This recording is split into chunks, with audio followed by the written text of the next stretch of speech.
विज्ञानाच्या विकासाबरोबर निरोगी जीवनासाठी अधिक समस्या निर्माण होत आहेत. सोशल मीडियाने अभिव्यक्तीसाठी अनलिमिटेड संधी उपलब्ध करून दिल्या आहेत. या प्रक्रियेत प्रत्येक दुसरा व्यक्ती निरोगी जीवनासाठी एक नवीन आवृत्ती सादर करत आहे. उपाय शोधण्यापेक्षा ते अधिक समस्या निर्माण करते. उदाहरणार्थ, प्रत्येकजण म्हणतो की दूध आणि दुग्धजन्य पदार्थ आरोग्यासाठी चांगले आहेत.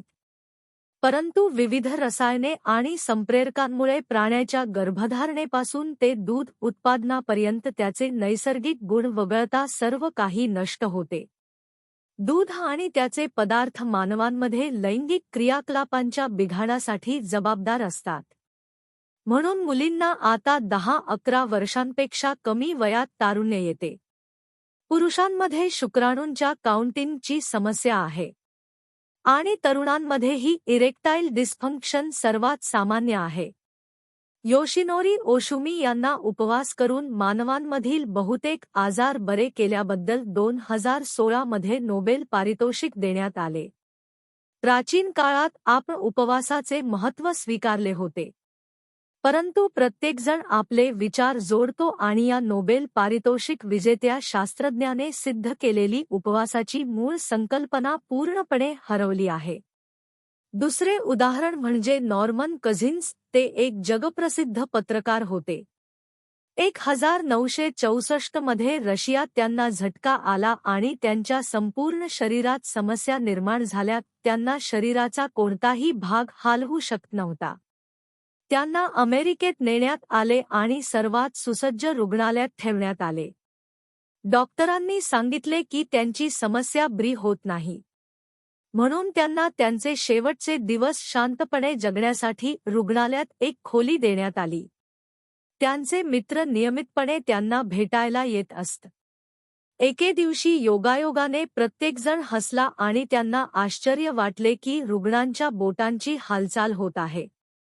त्यांनी हा प्रयोग सतत चालू ठेवला. प्रत्येकाला आश्चर्यचकित करण्यासाठी रुग्ण नॉर्मन चुलत भाऊ पूर्णपणे बरे झाले, फक्त हसत राहा. नॉर्मन चुलत भाऊंनी लिहिलेली पुस्तके प्रकाशित झाली तेव्हा जगभरातील शेकडो लोक या पद्धतीने बरे झाले. पण मानवी मन मूळ कल्पनांची नक्कल करण्यासाठी आणि मूळ कल्पनांपेक्षा पूर्णपणे परके असलेले नवीन रूप देण्यासाठी खूप सर्जनशील आहे. इतके लाफिंग क्लब उदयास आले आहेत. पण कृत्रिम हास्याला काही अर्थ नाही.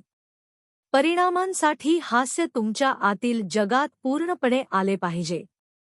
दुसऱ्या एका उदाहरणावरून हे समजून घ्या. इजिप्तमध्ये एका अनाथगृहात 2 गट करण्यात आले होते. एका गटात डॉक्टर आणि परिचारिका नियमितपणे औषधे देत असत, पण सर्व यांत्रिक पद्धतीने केली जात होती. दुसऱ्या गटात औषधांची फारशी काळजी नव्हती, पण डॉक्टर आणि परिचारिका त्यांच्यात मिसळत असत. विनोद करा. लवकर बरे होण्याची आशा द्या. आश्चर्यकारक परिणाम दिसून आले. पहिल्या गटात कोणतीही दृश्यमान बरेता दिसून आली नाही, जरी त्यापैकी काही अधिक आजारी पडले. दुसऱ्या गटात जलद बरे होण्याचे प्रमाण होते, तर काही नवीन प्रॉब्लेम्स ही लवकर बरे झाले. म्हणून आधुनिक औषधांकडे साखर, किडनी स्टोन, सांधेदुखी, थायरॉईड, लैंगिक समस्या आणि अगदी लठ्ठपणा यासारख्या सामान्य पण प्राणघातक आजारांवर कोणताही विशिष्ट उपचार नाही. वैद्यकीय शास्त्रातील जागतिक स्तरावरील व्यक्ती, पद्मभूषण पुरस्कार विजेते डॉक्टर हेगडे यांनी अनेक वेळा म्हटले आहे की प्रत्येक गोळी नवीन आजार निर्माण करते. या पार्श्वभूमीवर आम्ही आहार, दैनंदिन दिनचर्या आणि मानसिक दृष्टिकोनात बदल करून स्वतःला बरे करण्यासाठी 15 दिवसांचे प्रशिक्षण देतो. मधुमेह उलट करता येतो. इन्सुलिनचे सेवन हळूहळू शून्यावर आणता येते.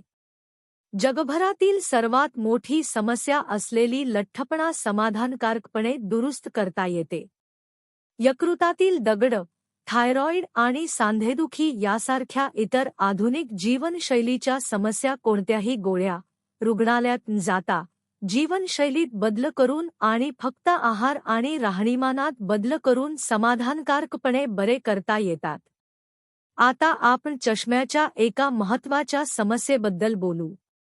आजकाल प्राथमिक शाळेतील विद्यार्थ्यांनाही चष्म्यांची आवश्यकता असते.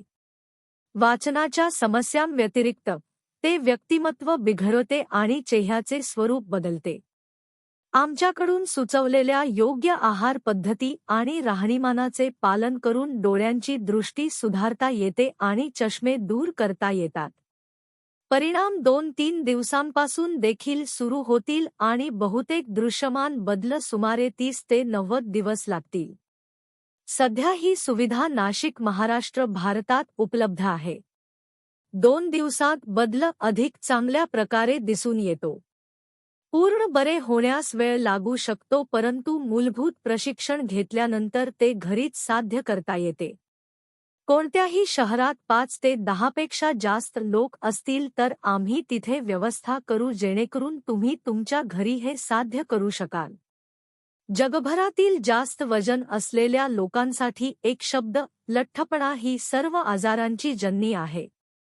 आम्ही तुम्हाला उपाशी न राहता, व्यायाम करता आणि फक्त खाण्याच्या सवयी आणि मानसिक दृष्टिकोन बदलून वजन कमी करण्याचे प्रशिक्षण देऊ.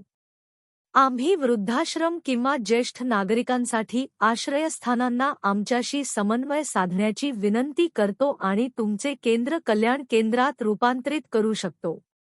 ज्यांच्याकडे रिकाम्या मालमत्ता, निवासी हॉटेल्स आहेत ते कल्याणगृहात रूपांतरित करू शकतात. तेथे नियमित ग्राहक असतील आणि आंतरराष्ट्रीय ग्राहकही रेग्युलरली मिळतील. केंद्र सरकार ज्येष्ठ नागरिक काळजी गृहांसाठी उदार अनुदान देते. तुमच्या समस्यांची माहिती देऊन वर्णनात दिलेल्या ईमेलद्वारे आमच्याशी संपर्क साधा. या चॅनेलला भेट दिल्याबद्दल धन्यवाद. नियमित माहिती नियमितपणे येत राहील.